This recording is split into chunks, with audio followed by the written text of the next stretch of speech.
Hey guys, it's Miss Gebhardt, and we're going to go through and do some notes on fresh water that's found underground. So make sure you have out your piece of paper that you're going to write on. Do make sure you listen through this because not everything that you need to take down is necessarily written. It's spoken, so make sure you're listening as we go through the explanation. All right, so we want to start off with what is groundwater because that's going to be any of the water we talk about in this set of notes. Okay, so groundwater very simply is any water found underground. Okay, so as we look on here, all of this water that's down in this area, everything in here is all going to be considered groundwater. Um, so makes sense. Rain comes down, gravity pulls that rain all the way down into the soil. It sinks, it fills in all these little crevices and spaces, and thus, there you go, groundwater. It's going to eventually, as water travels downward, it's going to run into rock, like down in this area that I'm kind of squiggling on right now. That is called impermeable, so it won't let the water pass through any further. So it'll fill in from here and then sort of fill in as we go all the way up. But that's groundwater, anything that's found underground. All right, permeable versus impermeable. So permeable is going to be the soil, sand, any kind of substance underground that the liquids can flow through. Okay, so like your clothing is permeable. Okay, water can go through your clothing. Soil, sand, gravel. Those are, if I were to take a cup of gravel, a couple of pebbles and put it in a cup, there'd be, if I'm looking down at my cup, okay, I've got all these pebbles in here, okay, but as we can see, there's space in there, okay, there's different space. Oops, let's do green. So all this space in here, that's where water can sit. Okay, so that's making it permeable. Impermeable is going to be something that doesn't allow water to go through it. So an example would be something like granite. Granite is an impermeable rock. So when we think of the surface of the earth and we think of water passing through and such, it's going to keep going until it runs into something that's impermeable and won't let it pass. All right, so examples of things that are permeable. Okay, we can see all these pore spaces, these areas. In here that allow water to sort of sit. We can see that there's water flowing in here. An umbrella, that's a raincoat, not an umbrella. This would be considered impermeable, okay? Hopefully, otherwise you got a jacked up raincoat because if you bought a raincoat, the purpose of the raincoat is to keep you dry. All right, so this should keep us dry, be impermeable. Here we've got granite, that's not going to let water pass through. So I can have a pool of water sitting up right up here. It's not going to make its way down because it's impermeable, it's not permeable. Okay, so what is the water table and where is it located? So the water table is going to be the top area of the underground water. That's full under the water that's underground, it's the topmost portion of it. And this water level is very dependent on how much rainfall we get. So let's look at this here. If we look at this particular slide, and let me get a pen that's yellow, not yellow, that's red. Let's get yellow, so maybe that'll stand out a little bit more.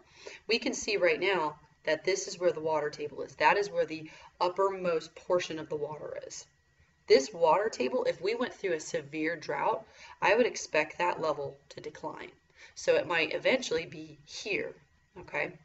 But then if we have a tremendous amount of rain, the water table can go up. So the water table just refers to the uppermost portion of the water underground, but know that that level can rise and fall depending on how much rainfall we have, okay? Aquifers. So an aquifer is going to be, it's not referring to the water, okay? It's referring to the underground layer of permeable rock or sediment that actually holds water. So it's referring to this, it's rock, okay? So we can find aquifers in dry places, we can find aquifers in wet places. The only requirement for an aquifer is that it has to have an ability to have water coming into it, be replenished. So if it's in a dry area, it just is going to have some method of replenishing it. Maybe that dry area experiences a large rainfall once a year, or maybe they're down, they're downriver from an area that there maybe is a large river and it kind of travels towards them and it's able to replenish from a higher elevation and kind of replenish that entire aquifer. The big thing to know with an aquifer, it is not an underground river. It's not an underground river. The aquifer is referring to the permeable rock that holds the water. Okay, so an underground layer of permeable rock or sediment that holds water. All right, so we can see right here, this area, and let's get a different colored pen. This area right here, that spacing and such, all that open area, that's an aquifer. Okay, it's water that is inside of all of these gaps where the rock is. Okay, that is an aquifer. It's the underground layer of permeable rock that holds water. All right, why are aquifers important? Well, let's look at this. Okay, when water sinks into land or ground, it acts like a filter. Okay, so when the water starts to come down like this, all of this clay, this sand, this rock, they're going to act like little filtering areas. So they're going to take out any kind of impurities that could cause, maybe sickness or something. So one reason that it's important is the filtration aspect. Okay, get out bacteria, microorganisms, things like that. So the big important with the filtration now is that we have clean and clear water. And so theoretically, if we pull the water that's all the way down in here, we should be able to drink it without having to add chlorine or any other types of chemicals that we add to our water. I will tell you that some very advanced chemical pesticides and some of the chemicals that leak into the soils and such, some of those chemicals can't be taken out through filtration. But in general, an aquifer, will allow, all of this filtration to occur and thus being able to drink clean water. All right, what is a spring? A spring is where the water table meets the surface of the actual surface. So here we've got an example of a spring where we have the water table, the underground water, meeting the actual surface. Here's the surface. That's all a spring is. Okay, so we have, you can have a small spring that looks kind of like a small garden hose has been left on, versus larger springs where you might be able to sit in the spring or swim in the spring like a swimming pool. All right, what is a well? Okay, so a well is going to be something that we have to drill into the earth. So we can see we start all the way up here at the top, and it's drilled all the way down, and it's going to be in likely some kind of aquifer down in here. Okay, some kind of underwater source of water. The difference with the thing with the well is that we have to use a pump to pull the water up. Okay, and so when you live in regions of the country like rural areas, they usually use wells, and all that means is that your house is situated, maybe your little house is, up there or whatever, and they pump the water from the aquifer and they pump it up to your house, and that's how you would get your water versus being pumped from the city like we would get here at Carmel. So a hot spring. Now I know we see these little monkeys and we're like, what is this? Okay, hot springs. They're just a type of, type of warm water source, and the warmth is going to be coming from the earth.